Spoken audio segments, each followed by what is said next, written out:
ධම්මානුපස්සන. එන්න ධර්මය දකින්න අවබෝධ කරගන්න.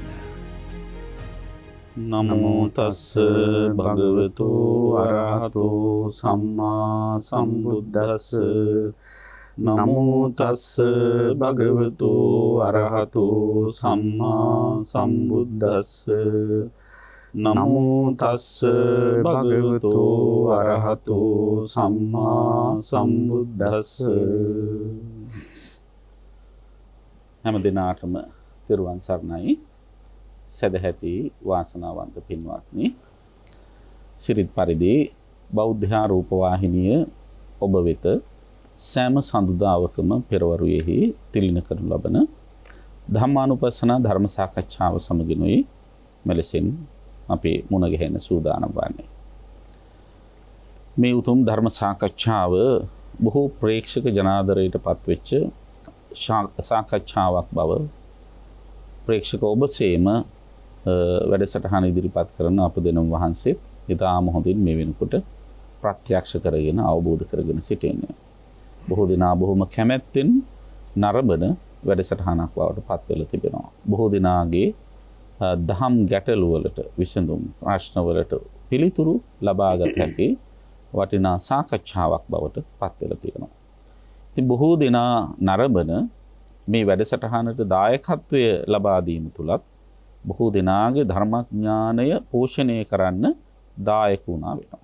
ඉතින් අද දවසේ මේ ධම්මානුපස්සන ධර්ම සාකච්ඡාව සඳහා දායකත්වයේ දරා කටයුතු කරන පිරිස බලාපොරොත්තු වෙනවා. සැප්තැම්බර් මාසේ 17 වෙනි දිනට 50 සපුරන ශ්‍රී ජයවර්ධනපුර විශ්වවිද්‍යාලයේ සංස්කෘත අධ්‍යයනාංශයේ ජ්‍යෙෂ්ඨ කතිකාචාර්ය පූජ්‍යපාද ශ්‍රාවස්තිපුර ශාන්තසිරි ස්වාමින් වහන්සේට සෙත් ප්‍රාර්ථනා කිරීම මූලික අරමුණ කරගන්න. ඒ වගේම උන්වහන්සේගේ ගිහි කල ඥාති පිරිස තමයි මේ පින්කමට සදැහැති දායකත්වයේ දරා කටයුතු කරන්නේ. ඒ වගේම අපේ ශාන්තසිරි ස්වාමින් වහන්සේගේ අපවත් වී වදාළ ආචාර්ය උපාධ්‍යයන් වහන්සේලාට දෙමාපියන්ට පුණ්‍යානුමෝදනා සිද්ධ කරන්නටත් බලාපොරොත්තු වෙනවා. ඒ වගේම සැප්තැම්බර් 14 වෙනි දිනටම 21 වන උපන්දිනයේ සමරන ජන්මිනි රිදී මාලියද්ද දියණියට සෙත් ප්‍රාර්ථනා කරන්නට බලාපොරොත්තු වෙනවා. ගෞරවනීය දේශකයාණන් වහන්සේලා දෙනමට ආශිර්වාද කරනවා. බොරලන්දේ වජිරඥාන ස්වාමින් වහන්සේ ප්‍රධාන බෞද්ධ ආමාත්‍යාලයේ සියලු දෙනාට නිදුක් නිරෝගී සුව ප්‍රාර්ථනා කරනවා. බෞද්ධ ආමාත්‍යාලයේ නිර්මාතෘව පූජනීය ධරණාගම කුසල ධම්ම ස්වාමින් වහන්සේට පුණ්‍යානුමෝදනා සිද්ධ කරනවා. අවසන් වශයෙන් පවතින දුක්ඛම් කටළු අවම වී සියලු ශ්‍රී ලාංකික ජනතාවට යහපත් ජීවිතයක් ගත කිරීමට හැකි වේවායි ප්‍රාර්ථනා කරනවා. ඉතින් ඒ බලාපොරොත්තු ප්‍රාර්ථනා සියල්ල එලෙසින්ම ඉෂ්ට වේවා කියලා ප්‍රාර්ථනා කරන ගමනේ 50 වෙනි ජන්මදිනය සිහිපත් කරන පූජනීය ශ්‍රාවස්තිපුර ශාන්තසිරි ස්වාමීන්ද්‍රයන් වහන්සේටත් 21 වෙනි ජන්මදිනය සමරන ජන්මිනී රිදී මාලියද්ද දියණියටත් අපි බොහෝම හෘදයාංගම ආශිර්වාද කරනවා, සෙත් පතනවා. මේ උතුම් ධර්ම දානමය කුසල බලයෙන් නිදුක් නිරෝගී සුව චිරජීවනයේ සැලසේවා. ඒ දෙදෙනාම ආයුෂයෙන් වැඩේවා, වර්ණයෙන් වැඩේවා, සැපයෙන් වැඩේවා, බලයෙන් වැඩේවා, ප්‍රඥාවෙන් වැඩේවා. අසනීප අපල උපද්‍රව නවග්‍රහ දෝෂ සතුරු කරදර මාරක බාධක සියල්ල හිරුදුටු අඳුරුසේ දුරු වේවා.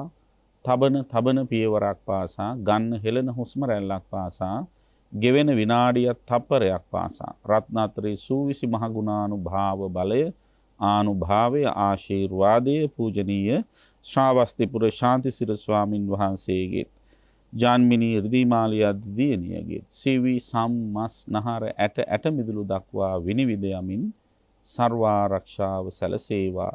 ගතට වැළඳී තියෙන වැළඳෙන්ට තියෙන සියලු රෝග පීඩා පැයෙන් පැය විනාඩියෙන් විනාඩිය තප්පරයෙන් තප්පරය චිත්තක්ෂණයෙන් චිත්තක්ෂණයට සුවපත් වේවා. ඒ දෙපළම නිදුක් වේවා, නිරෝගී වේවා. ඒ දෙදෙනාටම සුබ උපන්දිනක් වේවා කියලා අපි අපේ පූජනීය ස්වාමින් වහන්සේටත් ඒ දියණියටත් බොහොම හෘදයාංගමව ආශිර්වාද කරනවා, සෙත් ප්‍රාර්ථනා කරනවා.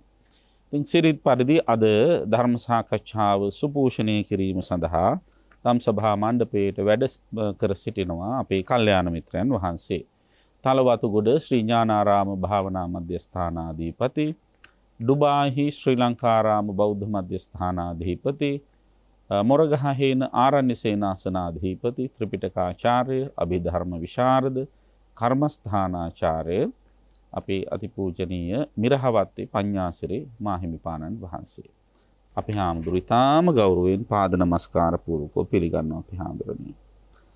ප්‍රේක්ෂක පින්වත් ඔබ හැම දිනාම දන්නවා මේ වෙනකොට අපි දීඝනිකායේ දසුත්තර සූත්‍රය තුල සඳහන් වෙන ධර්මකාරණා තුනේ ඒව විස්තර කරන ධර්ම පරයයන් තමයි සාකච්ඡාවට බඳුන් කරන්න කියලා.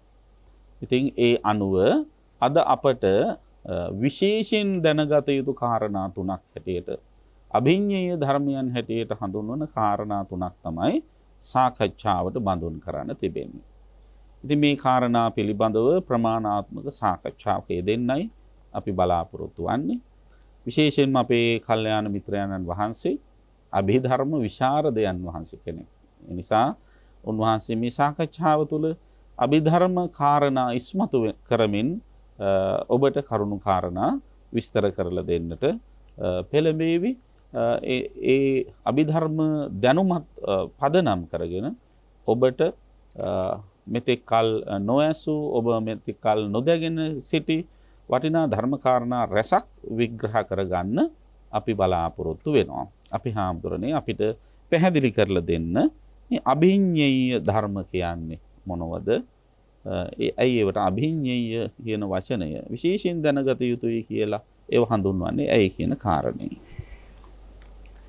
තෙරුවන් සරණයි අපගේ කල්යාණ මිත්‍ර ගෞරවනීය තලල්ලේ චන්දකිත්ති ස්වාමීන් වහන්සේ, පින්වත් ස්වාමීන් වහන්සේ සිහිපත් කළ පරිදිම අද සාකච්ඡා කරන්නේ අභිඤ්ඤේය ධර්ම. අභිඤ්ඤේය ධර්ම කියලා කියන්නේ විශේෂයෙන් දැනගත යුතු ධර්ම. ඇත්තටම මේ ධර්ම නැති කරන්න කියලා උන්වහන්සේ කිව්වෙත් නැහැ. උන්වහන්සේ වදාළේ මේවා විශේෂයෙන් දැනගන්න. ඒ විශේෂයෙන් දැනගත යුතු ධර්ම තුන තමයි කාම ධාතු, රූප ධාතු, අරූප ධාතු කියන මේ භවය ඇත්තටම. මොකද කාම රූප අරූප කියලා කියන්නේ භවයනේ. කාම භව, රූප භව, අරූප භව ටිකම තමයි මේ කියන්නේ. ධාතු කියලා හඳුන්වන්නේ. ඇයි අපි හන්නේ එතන ධාතු කියන වචනේ යොදලා? ධාතු කියලා කියන්නේ ස්වාමීන් වහන්සේ ධාතුවක දැන් අපි පඨවි ධාතු, ආපෝ ධාතු, වායෝ ධාතු ආදි වශයෙන් අපි සතර මහා ධාතු හඳුන්වනවානේ. ධාතු කියලා කියන්නේ ඇත්තටම යමක දැන් තද ගතිය නෙවෙයි, තද ස්වභාවය. ඒ කියන්නේ ස්වභාවයේ දරා සිටින ස්වභාවය. අන්න දරා සිටින ස්වභාවය. ඒකට කාම ස්වභාවය. ඒ දරා සිටින ස්වභාවය. එහෙමයි. එතකොට ස්වාමීන් වහන්සේ දැන් මේ කාම ධාතු, එතකොට රූප ධාතු, අරූප ධාතු කියන මෙන්න මේවා විශේෂයෙන් මේ ඉපදීමක් ගැන නෙවෙයි මෙතන කියන්නේ. එහෙමයි. දැන් අතරම જાතියක් ගැන නෙවෙයි කියන්නේ, මේ භවයක් ගැන විශේෂයෙන් කියන්නේ. එහෙමයි. මෙහෙම එකක් තියෙනවා කියලා දැනගන්නයි ඕන. ඒක නම් උපදින්න කියලා උනන්දු කරනව නෙවෙයි. එහෙම. එතකොට ස්වාමීන් දැන් අතර මම මේක මේ විදිහට කියන්න හිතුවේ. දැන් අපේ මේ වර්තමාන කාලේ පැවතුන අන්තරාභවය කියලා එකක්. එහෙමයි. ඒ අන්තරාභවය කියලා කියන්නේ අතරතුර භවයක් තියෙනවා කියන උපදීමට කලින් තව අතරතුර මැද භවයක් නැවත උප්පත්තියක් තියෙනවා කියන එකනේ. එහෙමයි. ඒ අතර මේ දේශනාවත් එක්ක මම මේ කාම භව පිළිබඳව බලනකොට මට හිතුණා අතර මේ නමත් සම්පූර්ණ වැරදි කියලා. එහෙමයි. දැන් ඔය භව තුනට අයිති නොවන වෙනත් භවයක් ගැන බුදුරජාණන් වහන්සේ දේශනා කළා නැහැ. දේශනා කළා නැහැ. ඒක එකක්. අනිත් එක තමයි නම. දැන් එහෙමනම් ඒකට අපිට දාන්න තිබ්බ අන්තරා ಜಾති කියලා. එහෙමයි. දැන් අන්තරා ಜಾති කියලා දැම්මම නම් අතරතුර ඉපදීමක්. දැන් මෙතන ඉපදීමක් ගැන නෙවෙයි මේ කියන්නේ. එහෙමයි. දැන් තියෙනවනේ ස්වාමීන් වහන්සේ දැන් අර කර්මය තථාගතයන් වහන්සේ වදාරන මේ කුඹුර වගේ. ඊළඟට විඥානේ බීජේ වගේ. ඊළඟට තෘෂ්ණාව ජලය වගේ. එතකොට ස්වාමීන් දැන් මේකේ කියන්නේ දැන් ගහක් ඉඳන්ඩ ඒ ගහට පිහිටන්න තැනක් තියෙන්න එපේ. එහෙම. ඒ පිහිටන්න තියෙන තැන තමයි අත්‍තරම මේ කාම භව, රූප භව, අරූප භව කියලා කියන්නේ. එහෙමයි. ඇත්තම උපාදාන පත්‍ය භව කියලා කියන්නේ ඇත්තම විපාක පිනිස කර්ම සැකසලා තිබුණාම භවයේ පහළ වෙනවා. ඔව් උප්පත්තියක් සිද්ධ වෙනවා. එහෙමයි.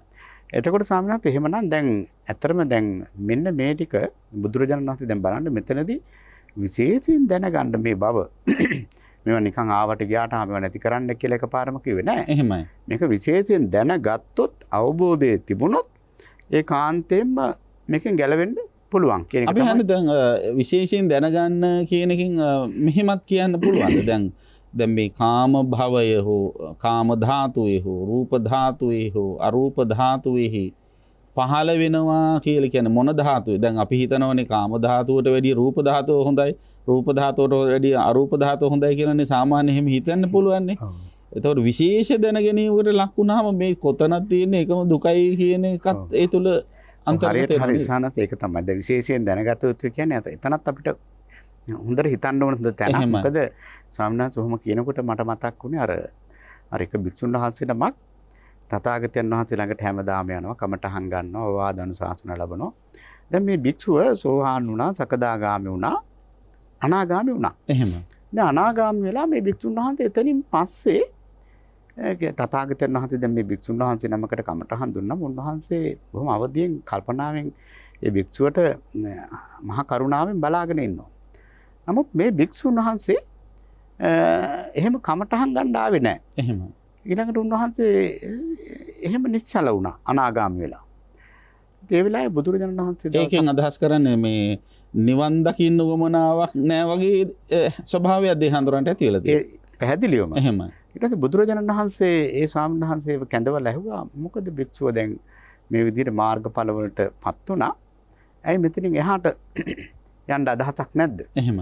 ඒ වෙලාවේ මේ භික්ෂුන් වහන්සේ කිව්වා භාගතුන් වහන්සේ මට හිතිලා තියෙනවා බ්‍රහ්ම ලෝකයට ගිහලා එතනින්ම මේ වැඩ ටික මේ නිවන් අවබෝධ කරගන්න. ඒ කියන්නේ සුද්ධාවාස බ්‍රහ්ම ලෝකයට ගිහිල්ලා එහෙම. දැන් ඒ කියන්නේ අනාගාමී ඵලයටපත් වුණාට පස්සේ ඔය සුද්ධාවාස බ්‍රහ්ම ලෝක පහක් තියෙනවානේ. අවිහ අතප්ප සුදස්ස සුදස්ස යකනිටා කියලා. ඔව්. ඔය පහෙන් කොහෙන් හරි තැනක උපදින්නයි කැමැත්ත. කැමැත්ත. ඒ කියන්නේ සුද්ධාවාස කිව්වට කළුද සුදුද කියලා දන්නේ නැති හින්දා මොකද්ද මේ ගියේ තැන කියලා දැනගන්න ලොකු ආසාවක් ඇති වෙනද? බලන්න සතයි මෙච්චර උත්තරීතර තත්වයකට දැන් අනාගාමී ඵලයටපත් වුණා කියන්නේ කාමරාග පටික නෑනේ. එහෙමයි. ඒතර ඒත් උන්වහන්සේට භවයේ පිළිබඳව අර රූප රාග අරූප රාග තිබුණා. එහෙමයි. ඒ වෙලාවේ බුදුරජාණන් වහන්සේ දැන් ස්වාමීන් වහන්සේගේ ප්‍රකාශනයත් එක්ක මට ඒක ඇත්තට මතක් වුණේ බුදුරජාණන් වහන්සේ වෙලාවේ වදාලා මෙතන අර විශේෂයෙන් දැනගත යුතුයි කියන එක සම්බන්ධව.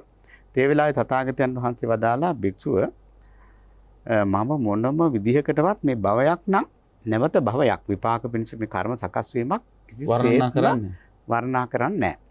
ඒ නිසා නැවත කොහේ හරි ඉපදුනත් ජාති ජරා මරණ වලට ගොදුරු වෙන්න සිද්ධ වෙනවා. එහෙමයි. ඒ නිසා උන්වහන්සේ එතනදී ලස්සන උපමාවක් වදාලා මේ අසුචි ගොඩේ අසුචි චුට්ටක් කියලා ඒකේ ඇති දෙයක් නැහැ. ඒක චූටි දෙයක් මේ අබෑටේක විතර අසුචි කියලා ඒක ගඳ නැහැ කියලා කියන්න බෑ. ගඳ නැහැ කියලා කියන්න බෑ. අසුචි චුට්ටක් වුණත් ගඳයි. ගඳයි. එහෙමයි. ඒ නිසා ඒ වගේ මේ භවයේ කියන එක තථාගතයන් වහන්සේ නමක් මේ සුද්ධාවාස බ්‍රහ්ම ලෝකේ ඉපදුනත් ඒක වර්ණනා කරන්නේ මෙතනින්ම වැඩේ නිමා කරගන්න පුළුවන් නම් ඒක තමයි භාගතුන් වහන්සේ නමකගේ අදහස. එහෙම. ඒ කියන්නේ එක භවයක එක සැරයක් ඉපදුනත් ඒක දුකක්. ඒක දුකක්. එහෙමයි. ඒ වෙලාවේ මේ භික්ෂුන් වහන්සේ ඒක තේරුම් ගත්තා. උන්වහන්සේ විපස්සනා වඩලා තින් උන්වහන්සේ අරිහත්ත්වයට පත් වෙලා තියෙනවා. එහෙමයි. එතකොට ස්වාමීන් වහන්සේ ඇත්තටම විශේෂයෙන් දැනගත යුතුයි කියලා කියන්නේ ඇත්තටම මේ කාරණෙත් ඒකාන්තයෙන්ම ස්වාමීන් වහන්සේ මතක් කරපු කාරණෙත් ඒක නියම නිවැරදි උත්තරයක් විදිහට අපිට කියන්න පුළුවන්. එහෙමයි.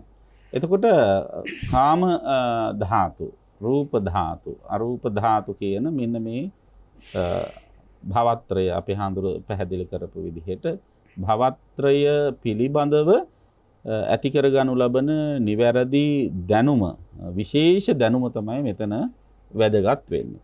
එතකොට අපි දැන් අපි හාමුදුරන්ගේ අවධානය යොමු කරන්න කැමති කාම ධාතුව පිළිබඳව. අපි හඳුරන්නේ කාම ධාතුව සම්බන්ධයෙන් අපි කොහොමද විශේෂයෙන් දැනගන්නේ?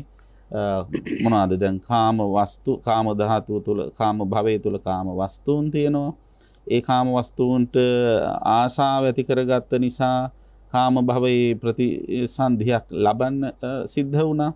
එතකොට විශේෂයෙන් දැනගත යුත්තේ ඒ කාම වස්තුන් පිළිබඳවද එහෙම නැත්නම් ඒවාට තණ්හාවෙන් බැඳුන නිසා ඇති කරගන්න වෙලා තියෙන කාම භවය තුළ ඇති කරගන්න වෙලා තියෙන දුක් ස්වභාවය පිළිබඳවද කියන එක. ආදීනව පිළිබඳව කියන එක.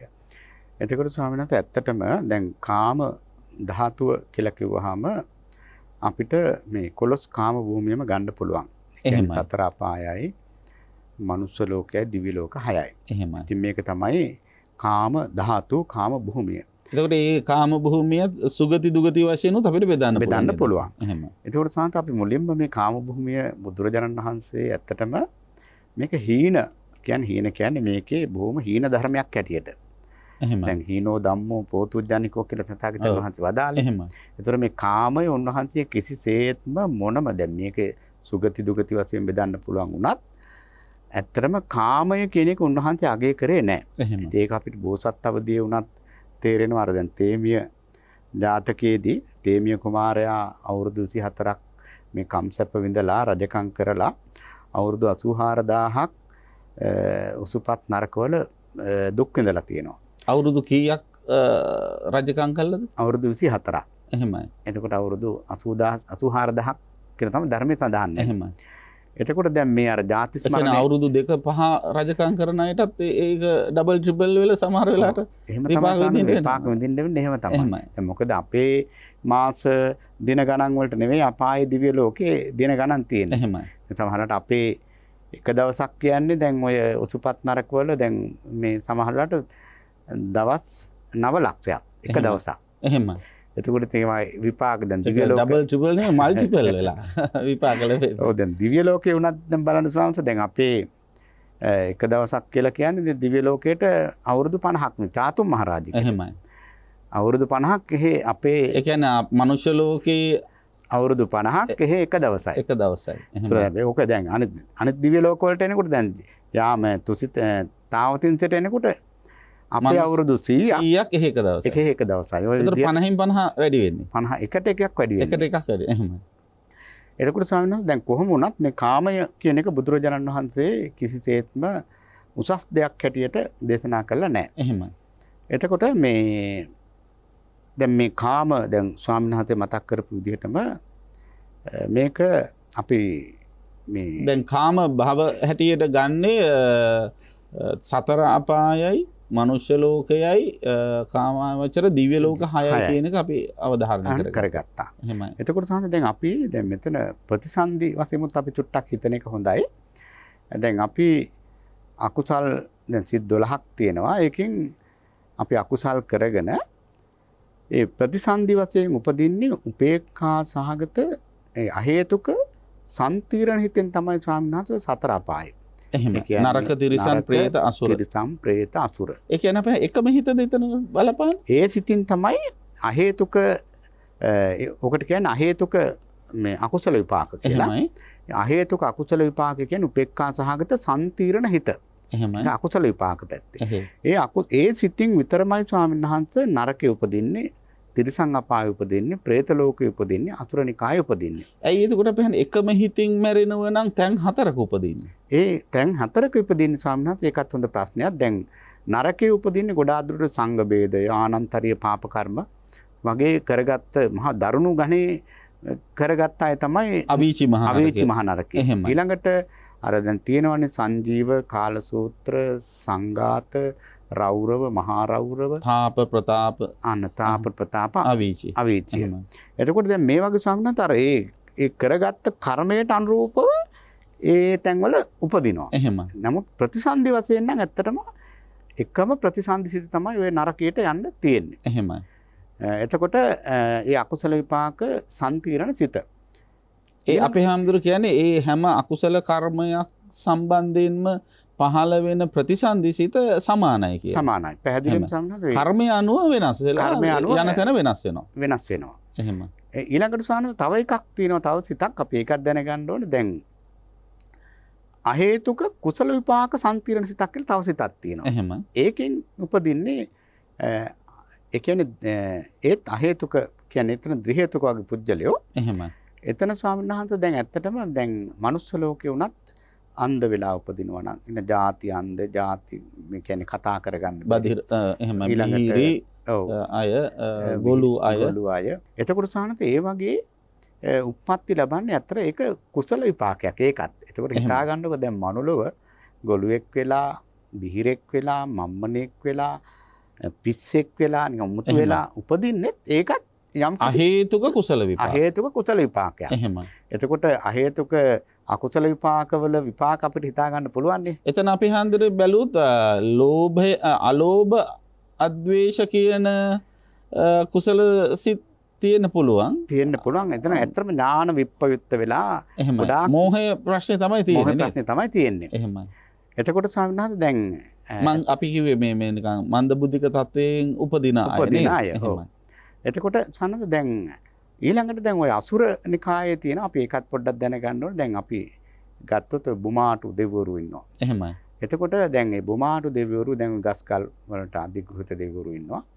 ඒ අයට ස්වාමීන් වහන්සේ විශේෂයෙන්ම අසුර නිකායවල තියෙන දැන් වේපචිත්ති, අසුරේන්ද්‍රයා වගේ අය ඇත්තට මේගොල්ලෝගේ උප්පත්තිය ත්‍රි හේතුකයි.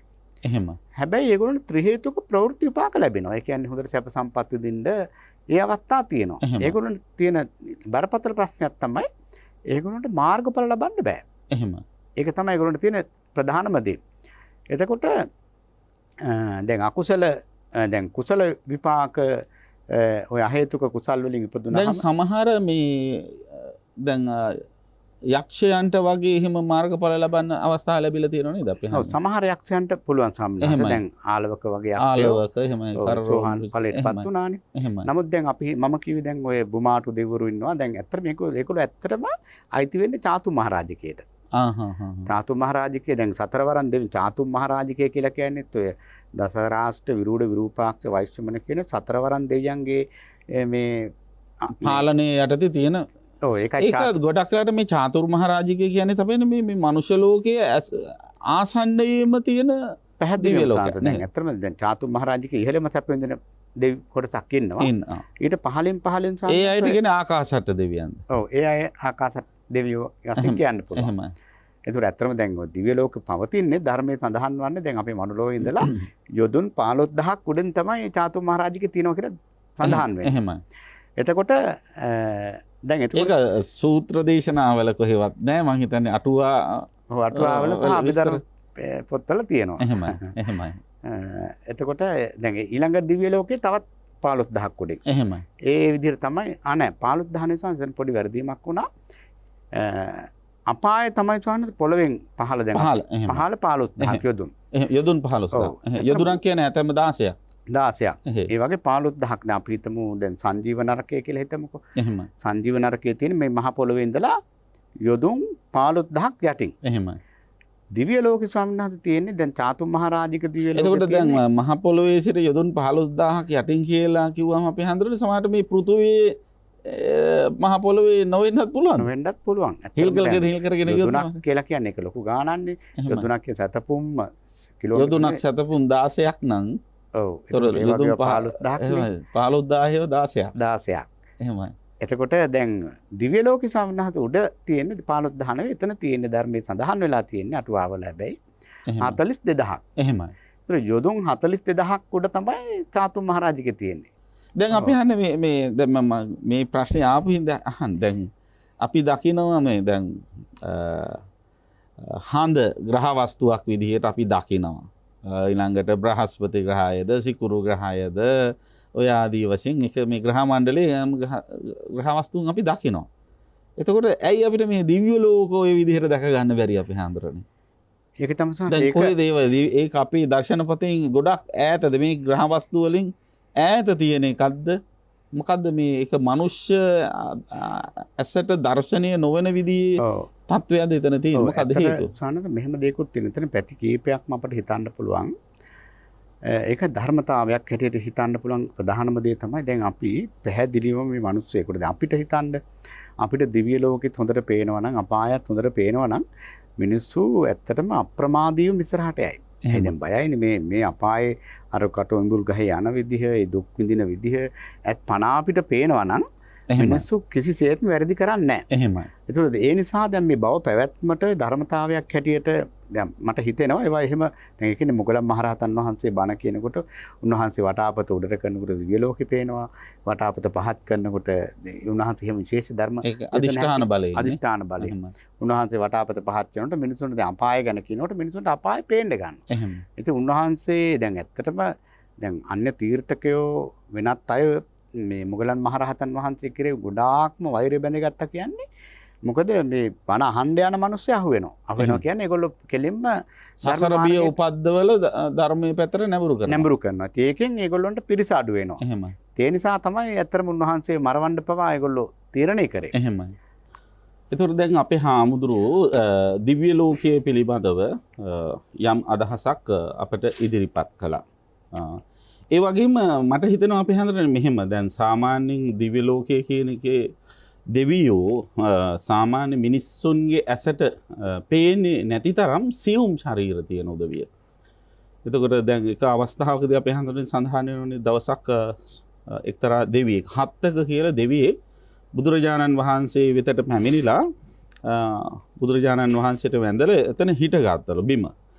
හිට ගන්නකොට හරියට වෙඬරු පිටක් පොළොවට දැම්මාම උරා ගන්නවා වගේ මේ දේවතාවාගේ ශරීරය පොළොවේ ගිලෙන්න ගත්තලු. ඒ ගිලෙන වෙලාවේදී බුදුරජාණන් වහන්සේ ඉක්මනට සිහි කැඳවලා තියෙනවා හත්තක ඉක්මනට ඝන ශරීරයක් මවා ගන්න කියලා. ඒ ඝන ශරීරය මවා ගත්තට පස්සේ තමයි යාට පොළොවේ ස්ථාපිත වෙන ස්ථාවර වෙන්න හැකියාව ලැබිලා තියෙන්නේ. ඉතින් අන්න ඒ තරම්ම සියුම් ශරීර තියෙන පිරිසක් තමයි දෙවියෝ කියලා කියන්නේ. අපි හඳුනන එහෙම දෙවියන්ට තමයි ගොඩක් දායකයෝ ගොඩක් ලංකාවේ මිනිස්සු ඒ කටු පිටින් අන්නාසෙම කවන්න හදන්නේ. ඉතින් හිතන්න සියුම් ශරීර තියෙන ඒ අයට ඒව දරා ගන්න පුළුවන්ද කියලා. ඒතර එවන් දෙවියන් ජීවත් වෙන දිව්‍ය ලෝකයේ කියන එක එච්චරටම සියුම් ශරීර තියෙන දෙවියන් ජීවත් වෙන දිව්‍ය ලෝකය කියන එක සාමාන්‍ය ප්‍රතග්ජන ස්වභාවයෙන් යුතු ඔබ අපි වගේ මිනිසයන්ගේ මේ දියුණු නොවුණු මසසට දර්ශනය කරගන්න පුළුවන් කමක් නැහැ. ඉතින් මේ සාමාන්‍යයෙන් ඒක තනි කරම පුණ්‍ය irdiyak. එහෙමයි අපේ. දැන් මොකද දැන් දිව්‍ය ලෝකේ සමහර දේවල් දැන් දෙවියන්ට මාලිගාවක් නැත්නම් ගයක් හිතනකොට ගයක් පහළ වෙනවා. එහෙමයි. ඉතින් රතයක් ගැන හිතනකොට රතයක් පහළ වෙනවා. මනුලොව එහෙම එකක් නැහැනේ. එහෙමයි. ඉතින් ඇත්තට මේක අපිට හිතන්න තියෙන එක පුදුමාකාර පුණ්‍ය irdiyak. ඉතින් ඒ නිසා ඒක මනුස්ස පතේට ග්‍රහණය වෙන්නේ නැතු වෙන්න පුළුවන්. අපි හන් දැන් අර මේ දෙවියන් ගැන සඳහන් කර දැන් දෙවියන්ගේ ශරීර මොන වගේ ඇද්ද අපි හන් දැන් අපි දැන් දිව්‍ය ලෝක පන්සල් වල ඇඳලා තියෙන බව දකිනවා. එතකොට නම් මේ මිනිස්සුන්ගේ ශරීර වගේම තමයි ඇඳලා තියෙන්නේ. එතකොට ඒ හැඩේමද තියෙන්නේ නැත්නම් දෙවියන්ට දැන් මම අහලා තියෙන සමහර දෙවියෝ මනාපකායිකා දේවා කියලා. එක එක මනාප විදිහේ කයවල් මවා ගන්න පුළුවන් කියලා. ඔව්. තර නිශ්චිත හැඩයක් තියෙනවද අපේ හාමුදුරුවෝ? නෑ අත්‍තරම සංස අපි ඒ දැන් ඔය ධර්මයේ තියෙන විදිහට බොහොම සියුම් ශරීර කියලා තමයි. එහෙමයි. ඇත්තටම දැන් අර විශාලා මහනුවර හිටපු ලිච්ඡවි රජදරුවෝ හරියට මේ තුසිත බුදුරජාණන් වහන්සේ දේශනා කරලා තියෙනවානේ මේ තව්තිසා දිව්‍ය ලෝකයේ දෙවියෝ දැකලා නැත්නම් මේ ලිච්ඡවි රජදරුවෝ දැක්කහම සමානයි කියලා. එහෙමයි. එහෙමයි. ඒතර ඒ තරම්ම දැන් ලිච්ඡවි රජදරුවන්ගේ පවා මේ බොහොම පුදුමාකාර සියුම් ශරීර තිබිලා තියෙනවා. එහෙමයි. ඒකෙන් අපිට හිතා ගන්න පුළුවන් දෙවියන්ගේ ශරීර බොහොම සියුම්. ඒ සියුම් නිසාම තමයි දැන් බලන්න සානස දැන් බුදුරජාණන් වහන්සේ ළඟට වුණත් දේවතා සංයුත්තේ එහෙම කියනකොට විශේෂ මංගල සූත්‍ර එහෙම කියනකොට ඔය හැම සූත්‍ර දේශනාවකම දෙවියෝ බුදුරජාණන් වහන්සේ හම්බෙන්න ඇවිල්ලා දැන් ඔය නොයෙක් දේවල් සාකච්ඡා කරනකොට ධර්මයේ සාකච්ඡා කරනකොට අට්ඨාසි කියලාමයි තියෙන්නේ. භික්ෂුන් වහන්සේලා හැම වෙලේම නිසීදති වාඩි වෙනවා. නමුත් දෙවියන්ගේ තැනක බලන්න හොඳටම කිසිම තැනක දෙවියෝ වාඩි වෙන්නේ නැහැ. මොකද දෙවියෝ වාඩි වෙන්න හිතුවොත් අර දිව්‍ය ලෝකයේ තියෙන ව්‍යවස්ථාවනේ. බුදුරජාණන් වහන්සේ ඉදිරියේ වුණත් දෙවියෝ වාඩි වෙන්න හිතනකොට අර පුණ්‍යර්ධි දිව්‍ය ආසන පහළ වෙනවා. ඉතින් තථාගතයන් වහන්සේ වැඩ ඉන්න ආසනයට වඩා මහා සුව පහසු ආසන පහළ වෙනකොට දෙවියෝකට කැමති නැහැ. ඒ නිසා තමයි අට්ඨාසි දැන් මංගල සූත්‍රෙත් තියෙන අට්ඨාසි. ඒක මන්තන් අට්ඨාසි. එතකොට ඒකෙන් තේරෙනවා ස්වාමීන් වහන්සේ ඉතින් දිව්‍ය ලෝකයේ කියලා කියන්නේ ඇත්තටම අර ස්වාමීන් වහන්සේ කවගේ මනාපකය. ඉතින් ඒ අවස්ථාන් රූපීව එක එක දේවල් තමන් හිතනකොට පතනකොට හැමදේම දැන් මනුලෝ වුණත් එහෙම ලැබෙනවා නම් අපි හිතනකොටම දැන් අපි සමහරලාට නිකන් කියන්නේ මම අද හිතුවා මේක මේ මට අදම ලැබුණා පුදුම සිතූ පැතූ දේ ලැබෙනවා කියලා අපි කියනවනේ. ඒ වගේ දිව්‍ය ලෝකය කියන්නේ ඉතින් ඇත්තට මේක පුණ්‍ය 이르දියක්ම තමයි. අපි හන එතකොට ඊළඟට අපි දැනගන්න ඕන දේ තමයි දැන් දෙවියෝ කියලා කියන අය. දැන් මේ කාම භූමිය ගැන තමයි අපි තාම සාකච්ඡා කරන්නේ. ද කාම භූමියේ දුගති සතර පාය සුගති මනුෂ්‍ය ලෝකයේ සහ කාමවචර දිව්‍ය ලෝක 6. එතකොට මේ කාමවචර දිව්‍ය ලෝකවල සහ දුගති හතරේ උපදින්නේ ඕපපාතික සත්වයන් විදිහටනේ. කාමවචර හැබැයි තිරිසන් අපායේ නම් ඕපපාතික වෙන්නේ නැහැ. මේ අනිත් තැන්වල ඕපපාතික උපදිනවා. එතකොට මේ දැන් මේ කියන දේ ලෝක ගැන විශේෂයෙන් දැනගන්න කියනකොට අපි හන්නේ දැන් ඕපපාතික සත්වයන්ට මේ ජාති ජරා ව්‍යාධි මරණ කියන ඒවා ප්‍රකටව ඇති වෙන්නේ නැහැ නේද? එතකොට ප්‍රකටකම නැතිකම නිසා මේ බය සසර බය දැනෙන්නේ නැති ගතියක් එයාට තියෙනව නේද? එතකොට මේක දැකගෙන විශේෂයෙන් දැනගත්තොත් අප්‍රමාදී වෙන්න පුළුවන්කම තියෙනව නේද එතෙන්දී අපි හන්නේ. ඔව් ඇත්තටම සාහනද දැන් උතන අපි ඕපපාතිකව ගත්තොත් දැන් මේ සත්වයෝ ප්‍රේත ලෝකේ දැන් අපි අපාය ඒ වගේ සත්ව කෙලිම ඕපපාතික පහළ වෙනවා. අවීචි මහා නරකේ ඕපපාතිකයි. තිරිසන් ලෝකේ ඕපපාතික නේ. තිරිසන් ලෝකේ ඇත්තටම දැන් ඒකෙත් අර අණ්ඩජ ජලාබුජ සංසේදජ ක්‍රම වලින් උපදින්න පුළුවන්. එහෙමයි. එතකොට සානස් දැන් මනුලොවත් ඉතින් ඕපපාතික උපදිලා තියෙනවා. එහෙමයි. එහෙම අවස්ථා තියෙනවා. එතකොට ඇත්තටම ඕපපාතික සත්වයකට මම ඇත්තට මේ පිළිබඳව මම දැනුවත් වෙලා නැහැ. මේ ඕපපාතික කෙනෙක් නැවත දැන් පහළ වෙන එකපාරම උප්පත්තියක් හැටියට. නමුත් මේ මිය පරලෝ යනකොටත් එහෙම එකපාරම කපුරු පිච්චුවා වගේ නැති වෙලා යන්නේ නැහැ නේද? දැන් අපි හන්නේ දෙවියන් මම කියන්නේ මනුලොව ඉපදුනොත් මං කිව්වේ. එහෙමයි. දැන් දෙවියන් නම් ඉතින් කිසිම ප්‍රශ්නයක් නැහැ. එහෙමයි. දිව්‍ය ලෝකයේ ස්වභාවය තමයි මෙහෙ වගේ මූර්ත ශරීරය. මනුලොව ඕපපාතික කියන එක අතිශයින්ම දුර්ලභ 100%ක්වත් නැති අවස්ථාවක් වගේ නේද අපි හඳුරන්නේ. ඔව්. ඒතකොට ඇත්තටම දිව්‍ය ලෝකයේ ස්වාමීන් වහන්සේ දැන් ඇත්තටම එතන වුණත් දිව්‍ය ලෝකයේ දැන් කෙනෙකුට කියන්න පුළුවන් ජරා මරණ නැහැ කියලා. එහෙමයි. දැන් ජරාවක් වෙන්නේ නැහැ නේ. එහෙමයි. මරණ ජරා මරණ නැහැ නෙවෙයි ප්‍රකට නැහැ නේ. ප්‍රකට නැහැ. ඇත්තටම ප්‍රකට අවස්ථාවකුත් තියෙනවා එතන. දැන් අපි දිව්‍ය ලෝකයේ බලපුවාම දෙවියෝ චුත වෙන්න හදනකොට අර නිමිති පහළ වෙනවනේ. එහෙමයි. දෙවියන්ගේ ශරීරයේ දාඩිය දානවා කියලා කියන්නේ මේ ජරාවක්. එහෙමයි. මොකද දැන් දෙවියන්ගේ ශරීරයේ මල් පර වෙන එක, ඇඳුම් කිලිටි වෙන එක. කිලිටු වෙන එක. ඉතින් ඇත්තටම විශේෂයෙන් ශරීරයෙන් දාඩිය ගලනවා කියලා කියන්නේ දැන් අප්‍රියාව. දැන් දිව්‍ය භෝජනේ කවදාවත් අප්‍රිය වෙන්නේ නැහැ දෙවියන්ට. නමුත් චුත වෙන්න හදනකොට ඒකත් ඇත්තටම ජරාවක් තමයි. එහෙමයි.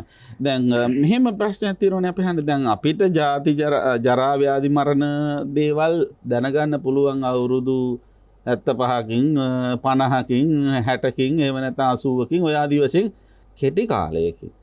දැන් දෙවියන්ගෙත් එක්ක බලුවොත් ඒ කට්ටිය අවුරුදු දහස් ගණන් ජීවත් වෙන උදවිය නිසා ඒ අයට ජරාව වැටෙන්න ඊළඟට ව්‍යාධිය වැටෙන්න ඒකට ගත වෙන කාලේ වැඩි නේද අපි හන්නේ. ඇත්තටම තමයි ධර්මයේ නැතුව දිව්‍ය ලෝකයේ උපදිනවා කියලා කියන්නේ ඒක කම්සපේම විඳින්න උපදින තැනක් ඇත්තටම. එහෙමයි. දැන් මොකද දැන් ධර්මයේ තිබුණොත් අර සෝතානුද සූත්‍රයේ සඳහන් වෙන විදිහට ධර්මය අහලා ඒක පළපුරුද්දක් ඇති කරගෙන ඒ ගියාට පස්සේ පුරුද්දට ඒ බණහපු දෙවියන් ළඟට කියලා බණහන ස්වරූපයක් තියෙනවා. අපි හන්නේ දැන් දිව්‍ය ලෝකේ ඉන්න හැම දෙවියෙක්ම ධර්මයට ලැබී අයද ධර්මානුකූල නෑ. ධර්ම එහෙම නෑ. ඒතර බොහොම අතලොස්සක් තමයි මෙහි වගේ තමයි. එහෙමයි. මනුෂ්‍ය ලෝකේ වගේ තමයි. මොකද දිව්‍ය ලෝකේ කියන්නේ සාමාන්‍යයෙන් කම්සැප විඳින්නම. ඒකනේ අපේ බොහෝ සමහර බෞද්ධයෝ අනේ දිව්‍ය ලෝකේ නම් ගිහිල්ලා ප්‍රමාද වෙන්න බෑ කියලා කියන කට්ටියක් තියෙනවා. මොකද ඒකේ තියෙන තනිකරම කම්සැපේට තමයි. මොකද ඇත්තටම දැන් කිසිම උප්පත්තියක් නැත්තම් කිසිම දුකක් නැත්තම් වැඩක් පළක් කරන්න නැත්තම් හිතන දේ පහළ වෙනවා නම් කම්සැපේ ඕන තරම් විඳින්න තියෙනවා නම් එතන ඉතින් වෙන කරන්න දෙයක් නැහැ. ඒ නිසා ඒ කම්සැපේටම ගිජු වෙලා ඉන්න එක තමයි එතන තියෙන ස්වභාවය. තව දෙයක් මට දැනගන්න දැන් දිව්‍ය ලෝකේ උපදින බෞද්ධයෝ විතරද? නෑ තව අන්‍යාගමිකෝ දිව්‍ය ලෝකවල උපදිනවා. එහෙමයි. ඒ අය දැන් ඇත්තටම පරිත්‍යාගශීලීන් බොහොම කරුණාවෙන් මෛත්‍රියෙන් කටයුතු කරන බොහෝ අන්‍යාගමිකෝ ඉන්නවා. බෞද්ධයන්ට අනන්‍ය වූ ශ්‍රද්ධාව තියෙනවා. ඒකට හැරුණකොට ශ්‍රද්ධාව නැතත් දිව්‍ය ලෝකේ යන්න උපකාර වෙන සීලය, ත්‍යාගී ගුණය, ඒ වගේ ප්‍රඥාව ඒවා අබෞද්ධය ළඟත් තියෙනවා. පැහැදිලිවම සංසේ ඇගෙත් ඒ දැන් ඇත්තටම දැන් ආගම් ભેදයකින් තොරව ඒ අය කරන හොඳ ක්‍රියාවලට අනුව අනුරූපව ඒගොල්ලෝ ඒ වගේ දිව්‍ය ලෝකවල පහළ වෙනවා. එතකොට එහි ආගමික ભેදක් තියෙනවද දන්නේ නැහැ. බෞද්ධ දෙවියෝ, හින්දු දෙවියෝ දැන් මිනිස්සු නම් එහෙම මෙහි බෙදාගෙන ඉන්නවනේ දෙවියෝ ටිකක්. දෙවියෝ ස්වාමීන් වහන්සේ මං හිතන්නේ එහෙම බෙදීමක් නැහැ. එහි ඇත්තේ එකම දේ තමයි අර ධර්මයට ලැබි සහ ධර්මයට එහෙම ලැබි නැති සම්‍යක් දෘෂ්ටික මිත්‍යා දෘෂ්ටික. අන්න ඒ කොටස් දෙකට ඇති. එහෙම නැතුව අනිත් විදිහට බෙදෙන ගතියක් නැති වෙයි. දැන් අපි හන්නේ මම මේ ප්‍රශ්නේ අහුවේ දැන් සමහරව හිතනවා මේ අන්‍යාගමිකයෝ ඔක්කොම මැරිලා ගිහිල්ලා අපායෙමයි උපදින්නේ බෞද්ධයෝ විතරයි ඒකේ සිංහල බෞද්ධයෝ විතරයි මේ දිව්‍ය ලෝකේ යන්නේ කියන වැරදි මතයක් තියෙනවා අපේ සමාජය තුළ. එහෙම එකක් නැහැ. බෞද්ධ අන්‍යාගමිකයන්ට උනත් හොඳ දේවල් කරාම දිව්‍ය ලෝකේ යන්න උපදින්න හැකියාව තියෙනවා. අනිත් එක අපේ හාන්දරනේ දැන් ලෝකේ බෞද්ධයෝ පහළ වුණේ බුදුරජාණන් වහන්සේගේ පහළ වීමෙන් පස්සේනේ. හැබැයි ලෝකයේ දිව්‍ය ලෝකවල දෙවියෝ ඊට කලින් ඉඳලා පහළ වෙලා තියෙනවා. පැහැදිලි. ඒකෙන් අපිට පැහැදිලි වෙනවා දිව්‍ය ලෝකෙ උපදින්න බෞද්ධ වෙන්න ඕනේ නැහැ කියලා. බෞද්ධ වෙන්න ඕනේ නැහැ. ඇත්තටම යහපත් ක්‍රියා හොඳ දේවල් කිරීම තුළින් ඊට අනුරූපව දිව්‍ය ලෝකයේ ඇත්තටම උපදිනවා. ඒක අපි ඒක ඒ විදිහටම හිතන්න ඕන. අනිත් එක සම්මත මේ දැන් දිව්‍ය ලෝකයේත් එක්ක ඉතින් අපි සාපේක්ෂව ගත්තාම ධර්මයට ලැබිය අය දිව්‍ය ලෝකේ තාම අඩු ඇති. එහෙමයි. මොකද දිව්‍ය දැන් බ්‍රහ්ම ලෝකවල ඒත් ඉතින් බ්‍රහ්ම ලෝකවල පවා සංස මිත්‍යා මතනේ දැන් ඔය දැන් මිත්‍යා කියන්නේ මේ දැන් බක බ්‍රහ්මයා වගේ අමුතු જાති බ්‍රහ්මියෝ ඉඳලා තියෙනවානේ. එතකොට ස්වාමීන් වහන්සේ ඉතින් අපිට අර අපි බෞද්ධයෝ කියන්නේ අපිට ඇත්තටම ලොකු දෙයක් අපිට මේ යථාර්ථය දැක ගන්න පටිච්චසමුප්පාදේ. ඉතින් මේ හේතුඵල න්‍යාය වෙන කොතනවත් නැහැ. ඒක පැහැදිලි. නමුත් එහෙම සුගතිගාමී වෙන්න බෞද්ධම වෙන්න ඕන කියලා එකක් නෑ ඇත්තට. එහෙම. දැන් අපි හාමුදුරන්ට හිතෙන විදිහට නිවන් දකින්න වඩාත් ලේසි මනුස්ස ලෝකේ උපදින එකද දිව්‍ය ලෝකයක උපදින එකද අපි හන්නේ. සමහරුන්ගේ අදහසක් තියෙනවා දැන් ඉතින් මේ ඔක්කොම ධර්මයත් අවුට්ඩේටඩ් පරණයි. එහෙම නෙවෙයි බුදුහාඳුරන්ගෙන්ම බණ අහපු දෙවියෝ දැන් මේ බොහොම ඉන්නවා. එයාලා ගාවට ගිහිල්ලා බණක් අහලා නිවන් දකින්න පුළුවන් ඉක්මනටම කියලා එහෙම හැඟීමක් තියෙනවා අපේ හාමුදුරුවෝ. ඔව් සාමාන්‍යයෙන් ඒක මෙහෙමයි. ඇත්තටම දැන් අර කෙලෙස් අධික කාලයට සමහර විට දැන් ධර්මයේ සමහර තැන්වල තියෙනවා. ඒක ඉතින් ඇත්තටම මෙහෙදී හොඳට ධර්මයේ සානද ප්‍රගුණ කරන්න ඕන. ඒ කියන්නේ අපි සමත වශයෙන් හොඳට සිත දියුණු කරලා විපස්සනා වශයෙන් හොඳට සිත දියුණු කරලා තනි කරම පංච උපාදානස්කන්ධය අනිත්‍ය දුක්ඛ අනාත්ම කියන මේ ත්‍රිලක්ෂණ අර 11 ආකාරයට තාම හොඳට දැකලා තියුණු විපස්සනා නුවණක් තියෙන කෙනෙක් අපි හිතමු දිව්‍ය ලෝකෙ ඉපදුණයි කියලා. අන්න එහෙම කෙනාට එයා ධර්මයේ හොයාගෙන යන්න පෙළඹෙනවා. ඒ කියන්නේ මෙහි හෝම්වර්ක් කරලා යන්න ඕන. එහෙ ගියොත් එහෙම ගියොත් එහෙ ලේසි වෙයි. එහෙ ලේසි. නැතුව සම්මත මෙහි කම්ම ඉඳලා යන්තම් දානයක් දීලා ඒකේ පිටින් දිව්‍ය ලෝකෙ. ඔව් දැන් මෙහි කුසල් කරලා අතන ගිහිල්ලා උපදින්න අවශ්‍ය ශක්තිය ඇති කරගෙන ගිහිල්ලා එහි ධර්මයේ පුරුදු කරනකොට බෑ. එහෙනම් ආය අහු වෙනවර කම් සැපේට. දැන් අර මෙහෙම ධර්මයේ පුරුදු කරලා යන අය පවා සංස ඒක ඉතින් අපිට හිතා ගන්න බෑ. සමහර විට අර කාමයේ කියන එක හරි බලවත් නේ. අර දෙයට අහු වෙන්නත් පුළුවන්. පුළුවන් එහෙමයි. එතකොට ඒක ඉතින් මහා භාවිත නුවණක් සහ පාරමී පිරිච්ච කෙනෙකුට නම් ඔන්න ඒ විදිහට අවස්ථාව ලැබෙනවා. මොකද දෙවියන්ගෙන් බණ අහලා එහෙම නිවන් දකින්නවා කියන එක එහෙම ප්‍රකට නැහැ නේ ඉතින් ඇත්තටම.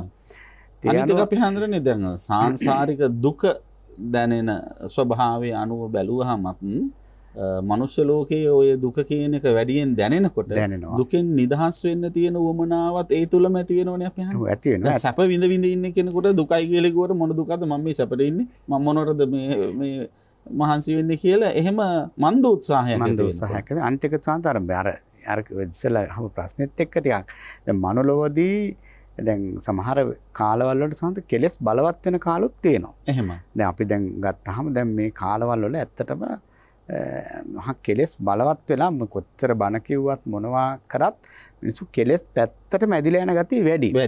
එතකොට දැන් අපි දැන් මේ ජීවිතේ ගත කරලා අපි ද වයසට ගිහිල්ලා අපි හිතමු වයස වෙනකම් අපි හිටියයි කියලා. ඊට පස්සේ අපි අපවත් වෙලා ආපහු මේ මනෝලෝ ඉපදිනකොට සාන්ත මේක මහා මීට වඩා ලොකු පරිහානියක් තියෙන්න පුළුවන්. එතකොට ඒ ලෝකේ අපිත් ඉපදුනාට පස්සේ අපිත් අර තියෙන බෝට්ටුවේම තමයි. එතකොට අපි කොහොමද සාහිතික කළ කියන්නේ දිව්‍ය ලෝකෙත් එහෙම නොවේ කියලා? දිව්‍ය ලෝකයේ සාන්ත මේ විදිහ දුසරිත් නෑ. එහෙම.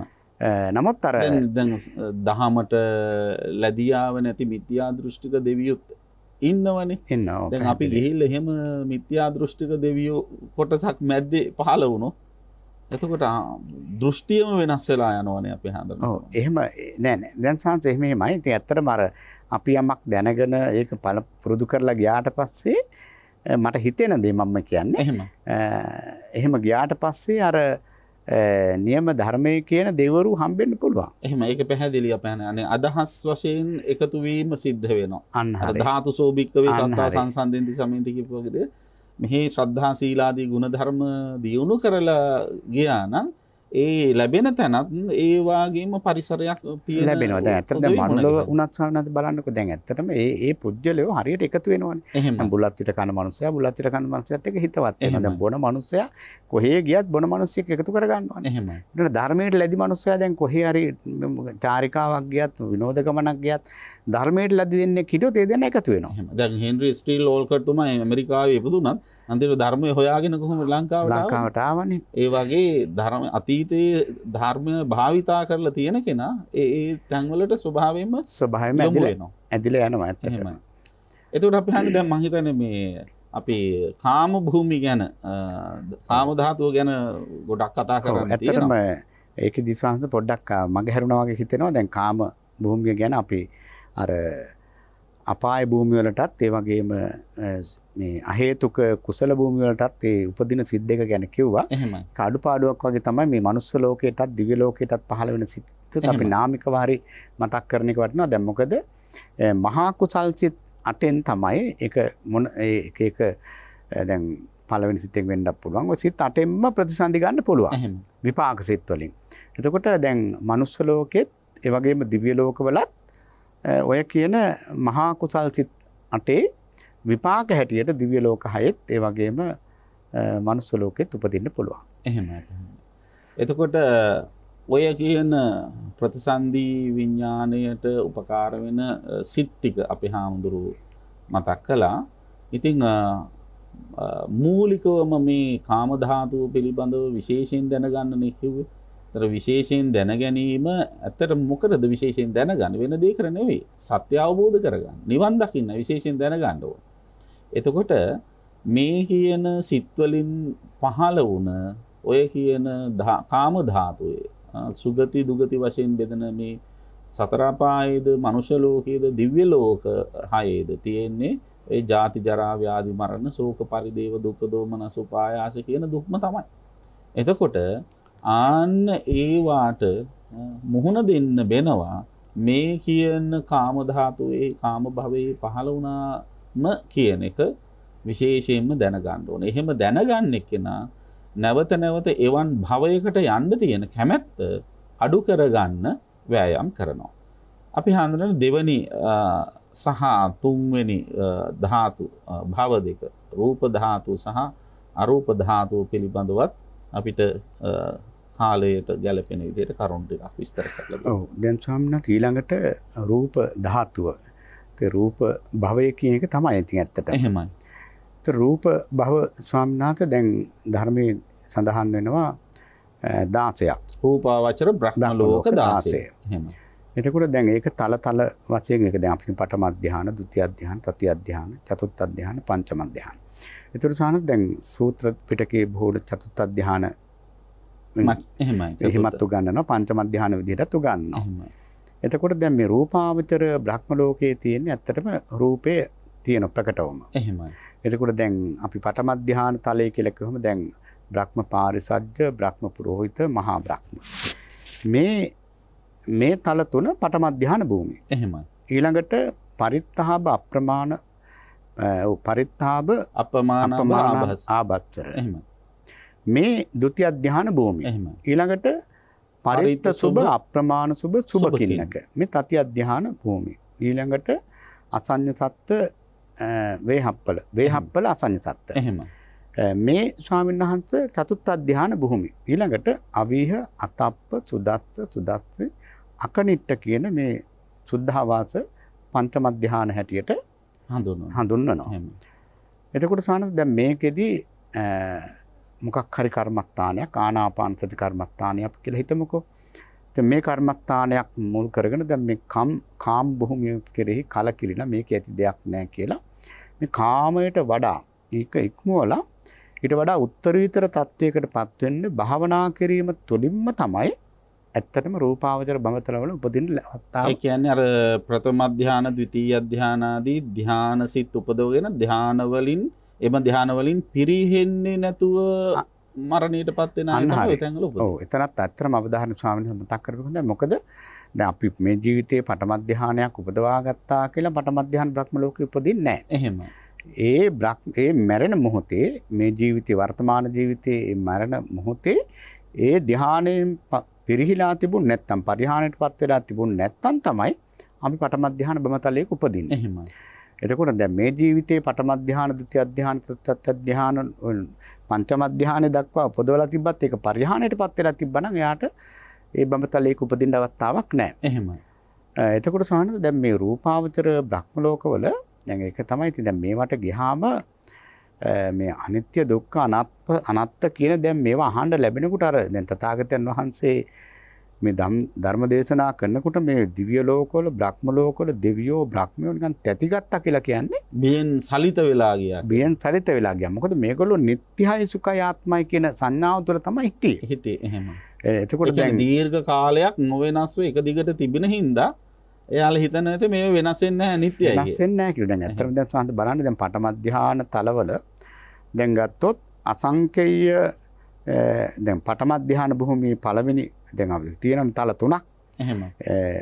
කියන්නේ ඒ තල තුනෙන් පළවෙනි තලයේ ගත්තොත් එහෙම අසංකේය කල්පයකින් තුනෙන් එකක් එහි ආවිස. එහෙම. ඊළඟට දෙවෙනි දැන් බ්‍රහ්ම පුරোহিত ගත්තොත් අසංකේය කල්ප භාගයක්. එහෙම.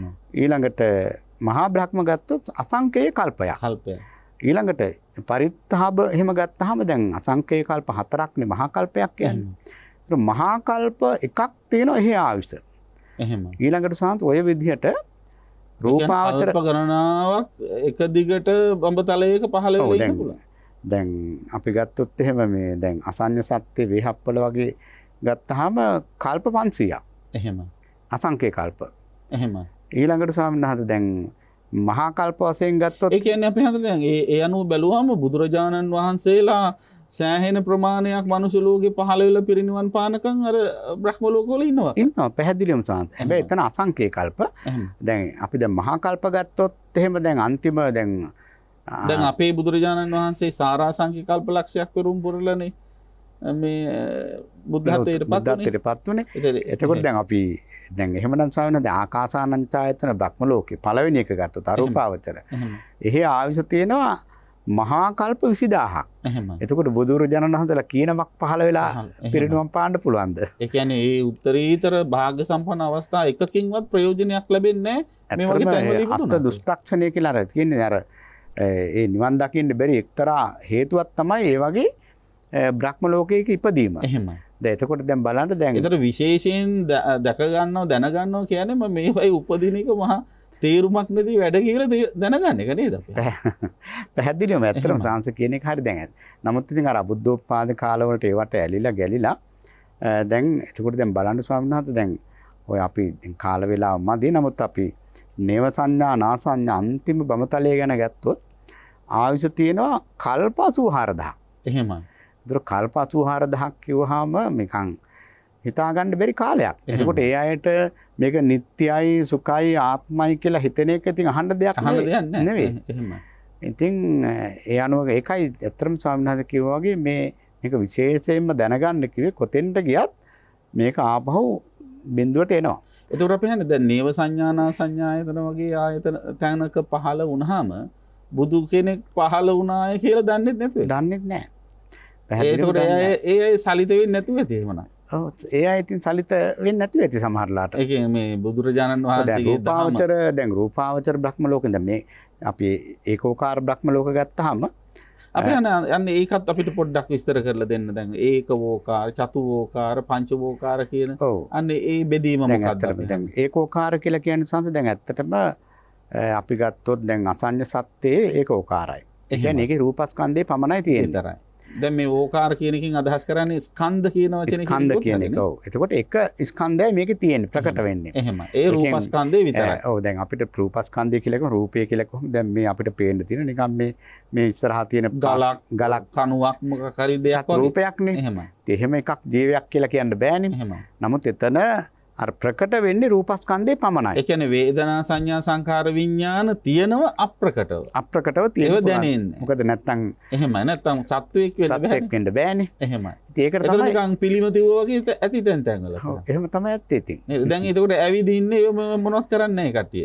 නෑ ඉතින් එහෙම දැන් බ්‍රහ්මයන්ගේ ආහාරය දැන් ඇවිදින්න නම් ඉතින් මේ විඥානයක් තියෙනවා. දැන් මම නැගිටින්න ඕන කියන සිතක් හරි පහළ වෙන්නේ. එහෙම එකක් නෑ. ඇත්තට බලපුවාම ඒක මහා කරුමයක් නේ.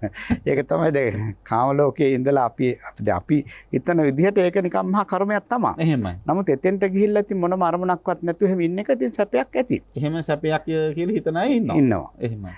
එතකොට ස්වාමීන් වහන්සේ දැන් ඒක තමයි ඒකෝකාර අසඤ්ඤ සත්‍ය. එහෙමයි. චතුෝකාර කියලා කියන්නේ අරූපාවචර බ්‍රහ්ම ලෝකය. ඒ කියන්නේ වේදනා සංඥා සංකාර විඥාන තියෙනවා. එහි රූපයක් නැහැ. එහෙමයි. රූපයක් නැතුව ඒ ටිකට නාමස්කන්ධයකට පවතින තැනක් තියෙන්න එපා. එහෙමයි. එතකොට ඒකත් අපි තේරුම් ගන්න ඕනේ මේක ඇත්තෙත් නැහැ නැත්තෙත් නැහැ කියන්නේ. ඊටාම සියුම් මට්ටමේ සියුම් මට්ටමට ඇති. දැන් අර උදාහරණයක් කිව්වොත් අභිධර්ම පොත්වල තියෙනවා දැන් පාත්‍රේ අපි දැන් පාත්‍රේ කළු කරනවනේ සමහරවිට පාත්‍රේ කළු කරලා තෙල් ටිකක් ගානවා පාත්‍රේ. අර නිකන් තව මේ සිනිඳු වෙන්නේ. එහෙමයි. ඒ තෙල් ටිකක් ගාපුවාම දැන් ගෝලයා දැන් ගුරුවරයයි ගෝලයා ඉන්නේ. ගුරුවරයා අහනවා ගෝලයාගෙන් මේ තෙල් නැද්ද කියලා. පාත්‍රේ තෙල් තියෙනවද කියලා අහනවා. ඔව් තෙල් තියෙනවද කියලා අහනවා. එහෙමයි. එහෙමයි තෙල් තියෙනවා කියලා කියනවා. තෙල් තියෙනවා කියලා කියනවා. එහෙමයි. එහෙනම් මට ඔළුවේ ටිකක් ගා ගන්න තෙල් ටිකක් දෙන්න කොහොමද? එහෙම දෙන්න නෑ කියනවා. එහෙමයි. කියන්නේ මේ තෙල් තියෙනවා නමුත් තෙල් දෙන්න තෙලක් නෑ. එහෙමයි. අන්න ඒ වගේ මෙතන පාත්‍රේ ඔළුව අතුල්ලන්න පුළුවන්. අද කාලේ වගේ නෝ එහෙමත් අතුල්ලා ඉතින්. එහෙමයි. එතකොට ස්වාමීන් වහන්සේ දැන් ඔන්න ඒක තමයි චතුෝකාර. චතුෝකාර. ඉතින් දිව්‍ය ලෝකවල එහෙම දැන් මනුස්ස ලෝකෙ එහෙම සාන්ත කෙලින්ම මේ පංචෝකාරයෙන් වැඩ කරනවා. මේ රූප වේදනා සංඥා සංකාර විඥාන කියන පංචස්කන්ධය තමයි පංචෝකාර කියලා කියන්නේ. ඒ පංචවෝකාරයේ අපි හඳුනන මේ සතර අපායේ මනුෂ්‍ය ලෝකේ කාමාවචර දිව්‍ය ලෝක හයෙම තියෙනවා. දැන් ඇත්තටම අතනදිත් අපි හිතන්න රූපාවචර භක්මතලවල වුණත් පංචෝකාර තියෙනවා. ඔව් ඇත්තටම දැන් තියෙනවා. තිබ්බට ක්‍රියාත්මක නැහැ. එහෙමයි. ක්‍රියාත්මක නැහැ. දැන් මොකද දැන් අපි දැන් ඒකත් අපි ධර්මයේ තියෙන විදිහටම කිව්වොත් අභිධර්ම පොත්වල තියෙන්නේ චක්කු ප්‍රසාදයත් ඒ වගේම සෝත ප්‍රසාදයත් වැඩ කරනවා. ඒ අවස්ථානුරූපව දැන් බුදු කෙනෙක් පහළ වුණොත් දකින්න බණ අහන්න අන්න ඒ වගේ අවස්ථාවල රූපාවචර බ්‍රහ්ම ලෝකවල ඒ චක්කු ප්‍රසාදයත් සෝත ප්‍රසාදයත් තියෙනවා. අනිත් දේවල් එහෙම ප්‍රකට නැහැ. දැන් බලන්න මේ භවත්‍රය මොනතරම් විචිත්‍රද මොනතරම් වෙනස්කම් වලින් යුක්ත තැනක්ද. හැබැයි ඉතින් භවත්‍රයෙහි අපි හාමුදුර ආරම්භයේදීම පැහැදිලි කළා වගේ බුදුරජාණන් වහන්සේ මේ භවත්‍රයෙහි කොතැනක හෝ එක වතාවක්වත් පහළ වෙන එක නම් හොඳයි කියලා අනුමත කරලා නැහැ. මොකද භවයේහි පහළ වීමම ජාතියම සියලු දුක් හට ගන්න මුල. ජාතිපච්චය ජරා මරණං ශෝක පරිදේව දුක්ඛ දෝමනස උපායාසා කියපු විදිහට ඔය හැම දුකක්ම හට ගන්න පටන් ගන්නේ ඔය තැන්වල ඉපදුණු. ඒ නිසා ඔය තැන්වල තියෙන දීර්ඝ කාලීන හෝ කෙටි කාලීන සැපට දුකට මුලා වෙන්න හොඳ නැහැ. දුකෙහි ගැටෙන්නවත් සැපෙහි ඇලෙන්නවත් හොඳ නැහැ. ඒ සියල්ල මොහොතක් පාසාම නැති වෙලා යන බව අපි දැනගන්න ඕන. අපි දැක ගන්න ඕන. අන්න එහෙම දැක ගන්න කෙනා මේ කාම ධාතු, රූප ධාතු, අරූප ධාතු කියන තැන්වල පහළ වෙන්නට සිත් පහළ කරගන්නේ නැතිකමම දුකෙන් නිදහස් වෙන්න හේතුවක්. අන්න ඒක විශේෂයෙන් දැනගත යුතු කාරණයක්. ඉතින් මීට වැඩිය අපි සාකච්ඡාව දික් කරන්න බලාපොරොත්තු වෙන්නේ නැහැ. නියමිත කාල වේලාව අවසන් නිසා බෙහෙවින්ම පුණ්‍ය ආනුමෝදනා කරනවා අපේ හාමුදුරන් වහන්සේට, අපේ කල්යාණ මිත්‍ර අතිපූජනීය මිරහවතී පඤ්ඤාශ්‍රී මාහිම්පාණන් වහන්සේට තමන් වහන්සේ සතු වටිනා ධර්මඥානය. දැන් බලන්න උන්වහන්සේ පැහැදිලි කරපු ආකාරය දිව්‍ය ලෝකවල අවුරුදු ගණන්, බ්‍රහ්ම ලෝකවල අවුරුදු ගණන්, කල්ප ගණනින්ද ඕන ගානකින් කියන්න උන්වහන්සේගේ මතක ශක්තිය ඊටාම විශිෂ්ටව පවතිනවා. ඉතින් අපි හාමුදුරන්ට බෙහෙවින්ම පුණ්‍යානුමෝදනා කරමින් අද දායකත්වයේ දරන පින්වතුන්ගේද ප්‍රාර්ථනාවක් වන්නේ සැප්තැම්බර් මාසි 14 වෙනි දිනට 50 විය සපුරන ශ්‍රී ජයවර්ධනපුර විශ්වවිද්‍යාලයේ සංස්කෘතික අධ්‍යනාංශයේ ජ්‍යෙෂ්ඨ කතිකාචාර්ය පූජ්‍යපාද ශ්‍රාවස්තිපුර ශාන්තසිරි ස්වාමින් වහන්සේට සෙත් ප්‍රාර්ථනා කරන්න. ඉතින් අපි හාමුදුරන් වහන්සේට සුබ උපන්දිනක් කියලා ආශිර්වාද කරනවා, සෙත් ප්‍රාර්ථනා කරනවා. උන්වහන්සේගේ සදැහැති ගිහි ඥාති පිරිස තමයි දායකත්වයේ දරා කටයුතු කරන්නේ. වගේ උන්වහන්සේගේ අපවත් වී වදාළ ආචාර්ය උපාධ්‍යානන් වහන්සේලාටද දෙමාපියන් වහන්සේටද අපි මේ ධර්ම දානමය කුසලයේ අනුමෝදන් කරනවා. ඒ අත්ංගේ භව ගමන සුවපත් වේවා කියලා ප්‍රාර්ථනා කරනවා. ප්‍රේක්ෂක පින්නත් ඔබ හැම දිනාගෙම පරලෝකසපත් ඥාතියෙහුද සුවපත් වෙත්වා කියලා පින් දෙනවා. ඒ වගේම 21 වෙනි ජන්මදිනයේ සමරන ජන්මිනී රිදී මාලියද්ද දියණියටත් අපි බොහෝම හෘදයාංගම සෙත් පතනවා, ආශිර්වාද කරනවා. නිදුක් නිරෝගී සුව ලැබේවා කියලා ප්‍රාර්ථනා කරනවා. දායකත්වයේ දරන පින්නතුන් සෙත් පතන්ට බලාපොරොත්තු වෙන දේශකයන්න් වහන්සේලාට අපි බොරණන්දේ වජිරඥාන ස්වාමීන් වහන්සේ ඇතුළු හැමට කාර්ය මණ්ඩලය හැමට ප්‍රේක්ෂක පින්වත් ඔබ හැම දිනාටමත් අපි ආශිර්වාද කරනවා. දෙවියන්ද ඔබට ආශිර්වාදයේ රැකවරණය සිද්ධ කරත්වායි සඳහා දෙවියෝද මේ පින් අනුමෝදන් වෙත්වා කියලා ප්‍රාර්ථනා කරනවා. ඉතින් ලබන සතියේ මෙවන් ඌම වටිනා හරබර ධර්මකාරණා සමූහයක් සාකච්ඡාවට බඳුන් කිරීමේ අදහසින් ධම්මානුපස්සනා ධර්ම සාකච්ඡාව තුළින් අදට සමුගන්නවා. තුනුරුවන් සතු අනන්ත ගුණ බල මහිමෙන් පින්වත් ඔබ හැම දිනාටම සියලු ශාන්තිය වේවායි හිත සිතින් ප්‍රාර්ථනා කරනවා. තෙරුවන් සරණයි. ධම්මානුපස්සනා එන්න ධර්මය දකින්න අවබෝධ කරගන්න.